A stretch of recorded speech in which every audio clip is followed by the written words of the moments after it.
What up? It's your boy T-Bear here in reaction. Today is Wrestling Wednesday, so I'm a little pressed for time. We had to do something for my son to try some stuff out. So anyway, it took a little bit of time off. So anyway, we're going to check out another video though. I'm trying to figure this another Wrestling the Main. No, this is this is Tab by Corner. So yeah, dang, I had another video that before I wanted to do.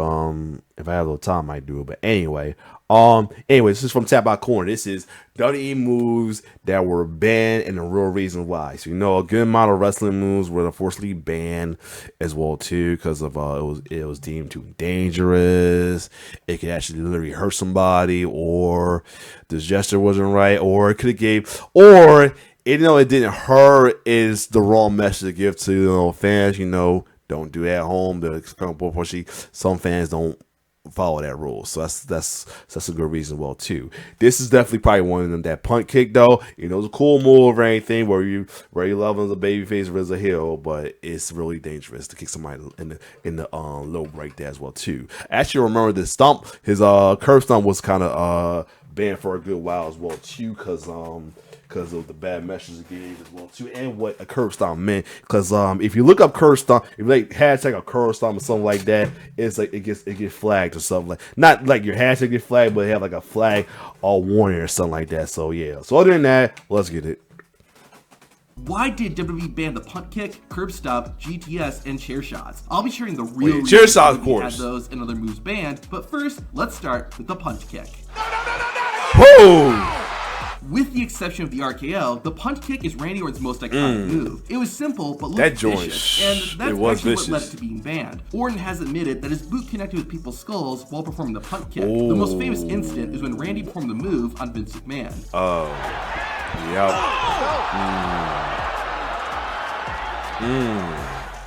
The kick gave the chairman of WWE a concussion, and it was the beginning of the end for the Viper's signature move. In 2012, the punt kick was banned for the safety of Randy Orton's opponents. However, during the pandemic in 2020, the Viper did bring back the move. The reason was that there was no fans in attendance, so Orton could perform the kick safely while also making it look convincing. A less famous finishing move, but still pretty awesome, is the Vertebreaker. Oh wow! Yeah, I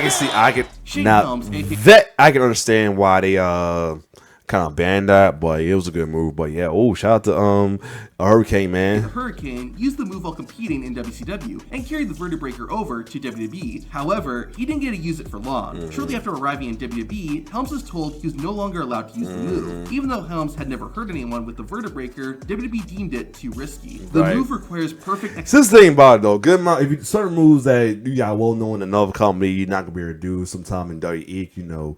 WWE is like a live movie, and a lot of money and lawsuit can happen with shit like this. So yeah, they already dealing with some lawsuit with CTA as well as drug, as well as the substance abuse and all that as well too. So yeah, execution to pull off safely, and the slightest mistake can result in the person taking the move landing on their head or neck. The move has been banned in WWE ever since. However, Seth Rollins and AJ Styles busted out the move in 2016 at a non-televised event. Now, the reason for banning this move was just straight up dumb. When Michelle McCool started wrestling in WWE, she used a finisher called Wings of Love. However, she'd be forced to stop using the move. It wasn't because someone got hurt or because it was too risky. The reason was that WWE felt it was too devastating of a move for a female wrestler. Yeah, WWE banned a finishing move because it looked... That's kind of sucks. It's a little cool, man. This is why, and this is of course during, and then of course this is during the Divas division era as well too. So they probably wasn't trying to have a female wrestler do something that dangerous as well too. They want to keep them all cutesy. So yeah, but very sexist WWE, man. Looked too powerful. The ironic part is that after having Wings of Love banned, Michelle McCool started using another finisher, the Face Breaker. The Face Breaker. Funny! I just did a video about something involving the Face Breaker. Was the Savage comeback though with Undertaker mission in the promo against AJ Styles. AJ Styles uses the Styles Clash. The Styles Clash is a pretty dangerous move. It was actually banned at WWE for a while due to having a history of causing injury. Thankfully, nobody ever got injured when Michelle McCool. Oh yeah, because I could a couple of the Omagyan wrestling highlights. He had a couple times he went on somebody's neck. So yeah, I can see that. This has to be the first time a safe move got banned and replaced with a more dangerous one. Exactly. Seth Rollins had a similar thing happen to him with the curb stomp. Curb stomp, yup. I remember that got banned Seth's for a first while. finisher in WWE, the Skywalker, looked good, but didn't catch on. The Right. curb stomp, on the other hand, did. Despite this, WWE banned the move. This happened actually because Rollins became WWE champion. At WrestleMania 31, Seth cashed in his Money in the Bank and won the WWE Championship. The next day, Rollins appeared on the Today Show, and footage of him hitting the curb stomp was played. Vince McMahon saw this and was worried about children trying to imitate. Oh, yep. Remember I tell you that they were about, it's like may not be dangerous in the ring, but they were about the imitation, because, you know, like, folks don't follow the don't try that home rule and everything. So, and like I said about the curb stop in general, you look it up, it's a kind of a banned word to use. Because of this, McMahon had the curb stomp banned and stayed that way for 3 years. In 2018, Seth had a talk with his boss, and Vince McMahon allowed the move to be used again, with the only difference being that it was now simply called the stomp. Seth Rollins had another move banned, but it wasn't entirely his fault. Seth started using the buckle bomb around the same time as the curb stomp. While the stomp was banned for looking dangerous, the buckle bomb was banned for actually being dangerous. The first incident happened when Seth Rollins fought Sting in 2015. Seth hit the Stinger with a buckle bomb that caused the Icon to injure his neck. Sting later said, and that's how we got a very short-lived WWE run with Sting. And we never got him versus Undertaker ever because of that, man. Along with him getting buried by Triple H in that match well too, that Triple H did not need to win, but that's another story.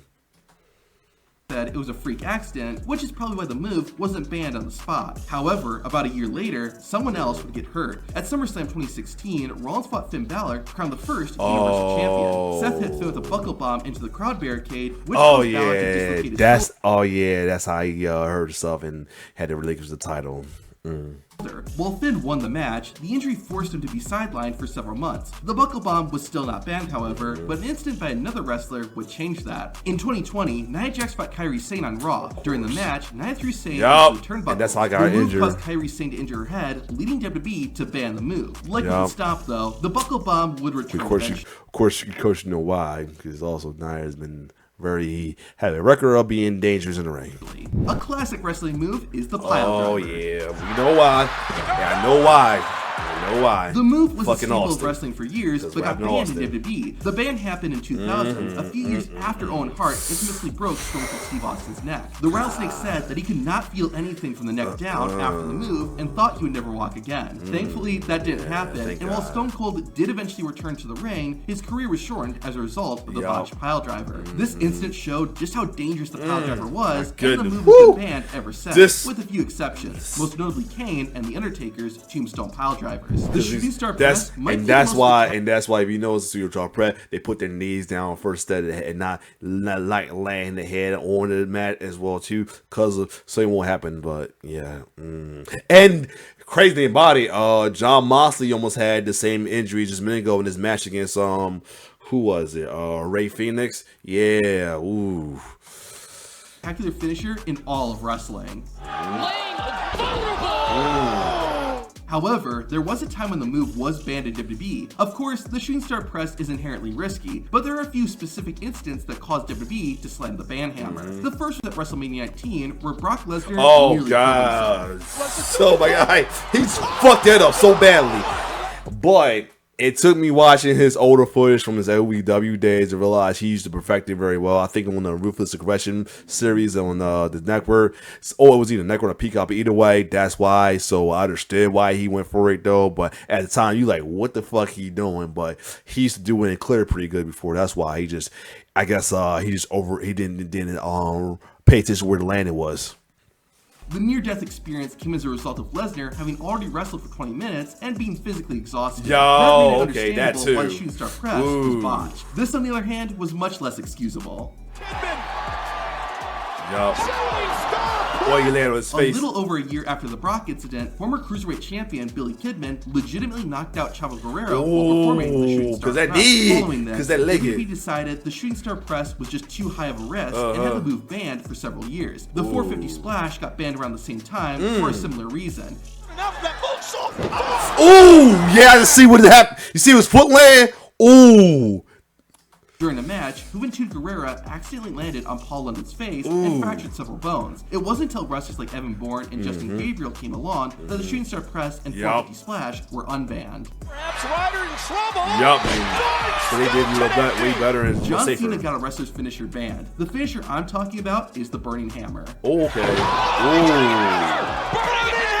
It's not been used a ton in WWE, and there might be a very good reason for it. The move is a bit dangerous to perform, as it's difficult for the opponent to control their body, and their head is in a position that makes it easy for them to land on. However, that is not the reason the move was banned. In the early 2010s, Tyler Rex started using the Burning Hammer as his finisher. According to Rex, John Cena got upset because Cena felt it was too similar to the attitude adjustment. Cena apparently berated Tyler. Damn, I did kind of heard about first off, Tyler Rex in his little new journey in his new as in her, I say now her new transition or anything. But yeah, I remember hearing about something between him and John Cena. So, and because you know Cena had his little Hulk Hogan politicking going on for him at one point as well too. So yeah, I heard Rex, and Rex is forced to change his finisher. That's like part why some folks don't dislike him as well too. Believe it or not, Tyler Rex's story does make sense. In the past few years, the Burning Hammer has been used in WWE more and more, and it comes as John Cena has been appearing in WWE less and less. If CM Punk returns to WWE, he won't be able to use the GTS because it's banned. Ironically, both Punk and the wrestler who invented the move are the reason for it. When Japanese wrestling legend Kenta came to WWE in 2014, he underwent a few changes. First, he was given the name Hideo Itami. On top of that, he wasn't allowed to use the GTS, even though that was his finisher in Japan, and he invented the move. The reason was that WWE was worried it would remind fans of CM Punk, who had recently walked out of the company. However, WWE eventually gave in, and Itami was allowed to use the GTS. Unfortunately, it was short-lived. During a match against Brian Kendrick, Itami hit Kendrick with the GTS, but accidentally broke Kendrick's nose and bone. This was enough for WWE to take action, and the GTS has been banned ever since. As you've no doubt learned, WWE tends to ban moves after an accident happens, and that's sort of the case with the Brainbuster. Not surprised. On top of having a violent name, the Brainbuster is just a difficult move to control. The idea of the move is that a wrestler sends their opponent's head crashing onto the ring mat, and the line between making the move look real and keeping a wrestler safe is very thin. WWE actually decided to ban the Brainbuster because of a different botched move. At Super Showdown in 2019, Goldberg fought The Undertaker. Yeah, this damn disaster of a match. Goldberg went to perform his signature jackhammer, but lost control and ended up delivering a sloppy brainbuster. The botch almost caused Undertaker to be permanently injured, and the accident led WWE to err on the side of caution and banned the brainbuster. Some moves are synonymous with one wrestler, and that's the case of the Muscle Buster and Samoa Joe. For man, when they showed the 619, I thought he was talking about what happened with incident in the indie wrestling that that unfortunately caused a well-known Latino wrestler to be no longer with us. Muscle Buster! Joe had basically been using the Muscle Buster for his entire wrestling career and had no issues with it. When he came to WWE though, that's when things changed. In his third match for the company, Joe fought Tyson Kidd before WWE went on the air. Joe hit the Muscle Buster like normal, but Tyson Kidd did not get up. It was later discovered that Kidd had injured his spinal cord. The situation was made even scarier when it was shared that only 5% of people survived the injury Tyson sustained. The Muscle Buster was eventually banned, and Joe transitioned to using the Coquina Clutch. It's a different type of move, but you won't see this anymore in WWE. Yep. Chair shots, yep. While steel chairs are still used as weapons in WWE, you won't see someone hitting their opponent in the head. The chairs used in WWE are the real deal, so just imagine what it would be like getting hit in the head by one. The full extent of the damage that chair shots to the head have wasn't known until years later, as wrestlers developed chronic traumatic encephalopathy. And of course they show him, because you know they're saying that CTE would cause them to cause the incident that happened. Or CTE. What most people forget or don't know is that WWE didn't ban chair shots to the head until 2010. You can even see some matches from the beginning of the PG era where wrestlers hit one another in the head with chairs. There is speculation that the reason WWE finally banned chair shots to the head was because of Vince McMahon's wife. In September 2009, Linda McMahon announced she was running to be a U.S. Senator. Throughout her campaign, Linda was criticized for her time with WWE, and WWE indirectly got attacked as well. While WWE would never admit it, it does seem like they've band chair shots to the head to make their product appear safer and less violent to help not only themselves, but also Linda McMahon. While the steel chair is dangerous, it's not the most dangerous WWE weapon. To find out what is, watch this video. Cool. Alright, so yeah, this was a good video to watch though. Definitely some interesting ones about some of the stuff that ended up being dangerous to use and stuff like that as well too. So totally understandable. So yeah, other than that, this was cool. This was a cool video. So if you like my reaction, like, share, subscribe my YouTube channel. It's your boy T-Bear signing off. One love.